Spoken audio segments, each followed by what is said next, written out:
Hello बच्चों, स्वागत है आपका इस यूट्यूब चैनल में। तो आज के इस वीडियो में हम क्षेत्रमिति स्टार्ट करने वाले हैं। तो क्षेत्रमिति का फर्स्ट चैप्टर जो है व्यक्ति से संबंधित क्षेत्र जो भारतीय भवन के हिसाब से मैं पढ़ा रहा हूँ। तो उसका क्षेत्रमिति पहला चैप्टर हम ले लेते हैं। सबसे पहला व्यक्ति ले लेते हैं। तो ये एक मैंने व्यक्ति बना दिया है। अब इसमें हम समझेंगे कि इसमें व्यक्ति का जो है, इसमें किसी चीज़ को क्या क्या कहा जाता है। तो सबसे पहले हम लेते हैं, इसमें हम एक ले लेते हैं जीवा। फर्स्ट हम ले लेते हैं जीवा। इसका हम डेफिनेशन लिख देते हैं, उसके बाद हम आपको समझाते हैं। तो सबसे पहला जो हमने यहाँ जीवा लिया था, परिधि लिया था और त्रिज्या लिया था, व्यास लिया था। ये आपको मेन जो है चार चीज़ आपको समझना है। तो परिधि किसको कहा जाता है, आपको कुछ समझना होगा। परिधि को हम सी से कहते हैं। परिधि जो होता है वृत्त का जो बाहरी साइड होता है, ये जो जितना भी होता है यहाँ से यहाँ तक लेके, इसको हम परिधि बोलते हैं। तो आपको समझना पड़ेगा, ये जो होता है ये परिधि होता है व्यर्थ का, क्योंकि आपको इसका अभी बहुत यूज होने वाला है। अगर आपको मालूम नहीं है तो इसको जो हम जब कैलकुलेशन किया गया था इसका, तब इसका जो फॉर्मूला आया था आपको वो 2πr निकला था, जहाँ r जो होता है एक त्रिज्या होता है। वो अब हम समझा देंगे, कैलकुलेशन करने पे ये पता चला था। उसके बाद सेकेंड हम यहाँ पे जो लेते हैं, ये होता है हमारा सेंटर जो होता है, जिसको हम ओ से हमेशा यहाँ पे भी जो भी क्वेश्चन बनाएंगे ओ से लिखेंगे। ये जो आपका होता है यहाँ से यहाँ तक जो होता है, ये त्रिज्या होता है। इसको हम लोग त्रिज्या कहते हैं। तो हम यहाँ पहले लिख दे रहे हैं जो इसमें है जो चीज़, ये आपका त्रिज्या हो जाएगा। और तो चलिए पहला हम ले लेते हैं जीवा। ये सब आपको ऑब्जेक्टिव में पूछेगा। तो जीवा किसको कहा जाता है, तो परिधि जो हो गया ना, परिधि के किसी भी दो बिंदु को जब आप आपस में मिलाओगे तो जीवा बनती है। जैसे हमने यहाँ से यहाँ ले लिया, दो बिंदु को मिला दिया परिधि की, तो ये जो बना ये आपका जीवा हो गया, जीवा। तो यही होता है जीवा। तो सबसे पहले जीवा हम लिख देते हैं। वृत्त के, ये सब आपको पूछेगा तो नहीं, लेकिन आपको समझना हो चाहिए। वृत्त के परिधि के किन्हीं दो बिंदु को मिलाने वाली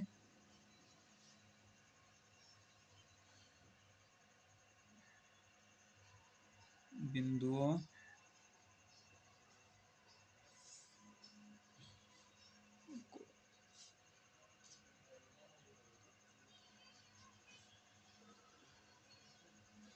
रेखा को जीवा जीवा कहते हैं। तो ये जो हो जाएगा, वृत्त के किन्हीं दो बिंदुओं को मिलाने वाली जो ये होती है उसको जीवा कहते हैं। परिधि तो आपको पता चल ही गया होगा, परिधि किसे कहते हैं। वृत्त के बाहरी किनारे को परिधि कहते हैं। परिधि या परिमाप भी इसी को हम लोग कहते हैं। ये सिर्फ वृत्त में ही नहीं, किसी भी जो क्षेत्रफल होगा उसके चारों साइड का जो ये हो जाता है, उसको हम लोग परिधि कहते हैं। त्रिज्या किसे कहते हैं, वृत्त के केंद्र से की परिधि के किसी भी बिंदु को की दूरी जो होती है उसको हम लोग त्रिज्या कहते हैं। तो यह हम दोनों लिख देते हैं यहाँ, उसके बाद आप देख लो। तो यहाँ हमने लिख दिया है त्रिज्या किसे कहते हैं, वृत्त के केंद्र से परिधि, परिधि के किसी भी बिंदु, यानी परिधि यहाँ से आप ले सकते हो, यहाँ यहाँ यहाँ जितना भी आप लोगे तो ये आपका जो हो जाएगा वो त्रिज्या हो जाएगा। तो वो आपका समझ में आ गया। जीवा भी मैंने बता ही दिया, किसी भी बिंदु को।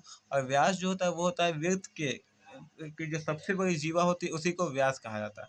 तो सबसे बड़ी जीवा कहाँ से गुजरा जा सकती है, कि जाएगी तो वो सेंटर से ही जाएगी, यहाँ से जाएगी छोटा हो जाएगा। पॉसिबल जो होता है वो यहाँ से होता है।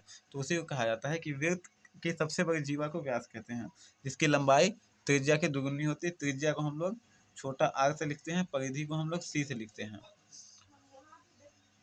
तो वृत्त के सबसे बड़ी जीवा को हम व्यास कहते हैं, जो डी होता है, जहाँ डी बराबर जो होता है 2 गुने त्रिज्या होता है। त्रिज्या यानी कि 2r जो होता है उसके बराबर में ये होता है आपका। तो तो आपको समझ में आ गया होगा परिधि किसको कहा जाता है, जीवा किसको कहा जाता है, त्रिज्या किसको कहा जाता है, व्यास किसको कहा जाता है। वृत्त तो एक ऐसी गोलाकार संरचना होती है जिसमें आयतन ना हो, सिर्फ क्षेत्रफल हो, उसको वृत्त कहते हैं। तो ये सब तो आपको बेसिक आता होगा। अब चलिए इसका कुछ फॉर्मूला लिखवा देते हैं, और इसके ऊपर जो भी क्वेश्चन बनते हैं वो हम बताते हैं। ये 1 इसका जो है पार्ट जो है 1 है ना। 1 है। इसका अभी आगे भी पार्ट आएगा तो उसमें आपको इसका सभी क्वेश्चन बताया जाएगा। तो चलिए अगला जो इसका लेते हैं। तो सबसे पहला कोई यहाँ जो हम फॉर्मूला ले लेते हैं, सूत्र में वृत्त का हम क्षेत्रफल ले लेते हैं। वृत्त का क्षेत्रफल ले लेते हैं।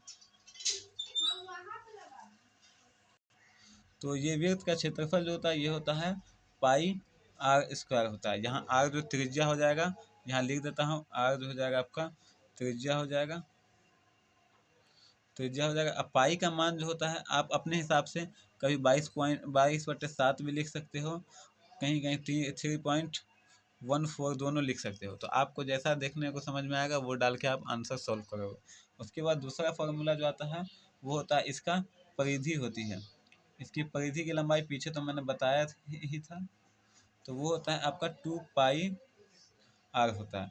अब यहाँ जो होता है इसके व्यास तो मैंने बता ही दिया था, व्यास बता दिया था कि ये 2 आर होता है ना। तो इसमें अभी इतना ही पढ़ना होगा, आगे इसका अभी क्वेश्चन है जो मैं आपको बता दूंगा। तो अब इसके बाद मैं अर्ध परिमिति जो भी ये होता है, वलय होता है, ये सभी कुछ बताया जाएगा। तो ये तो पहला आपको समझ में आ गया कि वृत्त का क्षेत्रफल और पाई आर का, इसको आपको ना बनाते बनाते आपको अपने आप याद हो जाएगा। इस पर हम एक क्वेश्चन ले लेते हैं, उसके बाद फिर हम आगे चलेंगे।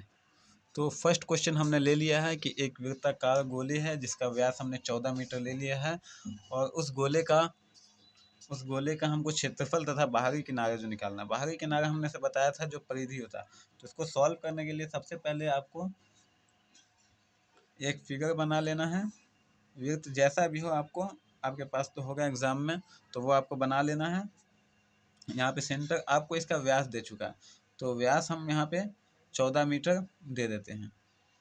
14 मीटर हमने दे दिया है। तो सबसे पहले हम लिख लेंगे वृत्त का व्यास, व्यास बराबर 14 मीटर है।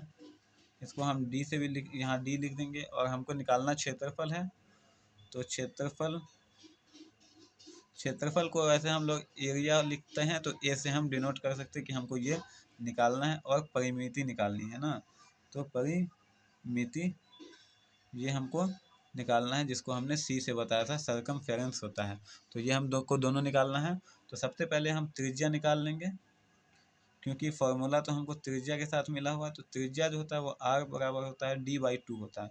मतलब व्यास जो होता है दुगुना होता है, तो त्रिज्या हम उसका आधा ले सकते थे। 14/2 7 मीटर निकल जाएगा। अब यहाँ से आप क्षेत्रफल निकाल सकते हो, लिख लेना सूत्र से वृत्त का क्षेत्रफल जो हो जाएगा वो आपका फॉर्मूला आता है पाई आर स्क्वायर। पाई का मान मैंने बताया था कि आपको अपने हिसाब से डालना है, 3.14 भी डालना है आपको यहाँ, या 22/7। तो 22/7 यहाँ पे डालेंगे तो कट जाएगा, 22/7 ले लेते हैं। त्रिज्या जो है 7 का स्क्वायर हो जाएगा। तो यहाँ 22/7 इंटू 7 दो बार लिख सकते हैं, एक 7 से एक 7 कट जाएगा। ये हो जाएगा आपका 154 मीटर स्क्वायर में हो जाएगा, क्योंकि यहाँ ये जो है आपको क्षेत्रफल का, आपको ये जो होता है ना, आपको स्क्वायर में ही लिखना। समझा देते हैं, क्योंकि यहाँ पे त्रिज्या जो है मीटर 7 दो जगह गुना हुआ था, इसीलिए आता है, लेकिन आप क्षेत्रफल में डायरेक्ट डाल सकते हो। अब आपको ले लेते हैं यहाँ पे परिमिति के लिए, परिमिति निकालना होगा। तो आपके लिए उसको फॉर्मूला हमने दिया था 2 पाई आर दिया था। तो 2 22/7 हो जाएगा इसका, यहाँ 7 आ जाएगा। तो 7 से 7 कट जाएगा, यहाँ 44 मीटर आ जाएगा, क्योंकि त्रिज्या एक ही बार 7 मीटर लिखा था, यहाँ पे तो मीटर आता। तो परिमिति का जो होता है ये यूनिट आपको मीटर में लिखना होगा, यहाँ मीटर स्क्वायर नहीं डालना होगा। तो समझ में आ गया होगा कि वृत्त क्या होता है। अब इसका नेक्स्ट वीडियो हम लाते हैं अर्धवृत्त पे, और इसका जो भी क्वेश्चन है वो मैं आपको बना कर अपलोड कर दूँगा। तो चलिए वीडियो को, तो इसी टाइप से हम एक और क्वेश्चन ले लेते हैं। तो ये क्वेश्चन में सबसे पहले क्या दिया हुआ है कि जो चीज़ हमको निकालना होता था वो हमको दिया रहता, तो उस टाइप का क्वेश्चन कैसे बनाते हैं, तो उसके लिए भी हम सबसे पहले लिख देते हैं। तो सबसे पहले आपको लिख देना है प्रश्न से दिया हुआ क्या चीज़ है, वृत्त का क्षेत्रफल। तो वृत्त का क्षेत्रफल हमको दिया हुआ है, तो उसको सबसे पहले हमको लिख लेना होता है 616। यहाँ वर्ग मीटर है, उसी को वर्ग इसी को बोला जाता है, स्क्वायर में जो होता है तो उसी को हम वर्ग मीटर बोलते हैं। और वृत्त का व्यास निकालना है, तो व्यास डी जो हमको है वो निकालना है। तो चलिए आपको सबसे पहले हम लिख लेते हैं। तो सबसे पहले हम लिख लेते हैं यहाँ वृत्त का क्षेत्रफल। यहाँ पे हम सूत्र से लिख सकते हैं या प्रश्न से लिख सकते हैं, तो उसी हिसाब से सूत्र से लिख देते हैं। चलिए, तो वृत्त का क्षेत्रफल जो होता है वो होता है आपका पाई आर स्क्वायर होता है। यहाँ क्षेत्रफल जो हमको दिया रहता है वो इस साइड लिख देंगे आप, और उसके बाद पाई आर स्क्वायर। अब यहाँ से आपको सॉल्व कर लेना है इसको। आपको समीकरण आता है तो सॉल्व कीजिए, नहीं आता है तो उसके लिए मैं वीडियो बना दूंगा, लेकिन अब अभी जैसे बताता हूँ तो पहले मान इस सब का डाल देना आप। तो पाई का 22/7 होता है, और यहाँ आर स्क्वायर हो जाएगा। तो आपको सबसे पहले क्या करना है, ये उस साइड जाएगा तो आपका गुना में आ जाएगा 616 × 7, और ये बराबर 22 आर स्क्वायर। इसको आप सॉल्व करोगे तो 616 × 7 बट्टे ये 22 इस साइड ला सकते हो, इंटू आर स्क्वायर आ जाएगा। आप इसको जब काटोगे तो ये आपका आ जाएगा, काटने पे 22 28 आ जाएगा आपका। और यहाँ से आप 28 इसको गुना कर दोगे, आर स्क्वायर बराबर आ जाएगा 28 × 7। इसको आप लिख सकते हो, यहाँ पे आपको हो जाएगा, इसको आप गुना नहीं करना तो ज़्यादा बेहतर रहेगा, 7 के टर्म में तोड़ दो। तो यहाँ 4 × 7 लिख सकते हो, × 7, यानी कि आपको 2 का स्क्वायर × 7 का स्क्वायर आ गया। अब यहाँ से आप आर लिख सकते हो, तो ये रूट के अंदर फंस जाएगा, 2 का स्क्वायर × 7 का स्क्वायर यहाँ से, इसीलिए आर जो हो जाएगा 1 निकल जाएगा, 2 1 7 निकलेगा, यहाँ पे 14 मीटर होगा। तो अब व्यास निकालने के लिए आपको क्या करना होगा कि व्यास जो होता है आपका D बराबर 2R होता है। यहाँ तो जगह नहीं था नीचे, इसलिए यहाँ लिख दिया हूँ। तो 2 × 14, यहाँ पे 28 मीटर आपका जो हो जाएगा आंसर हो जाएगा। तो इसी टाइप से जो क्वेश्चन दिया हो बना लीजिएगा।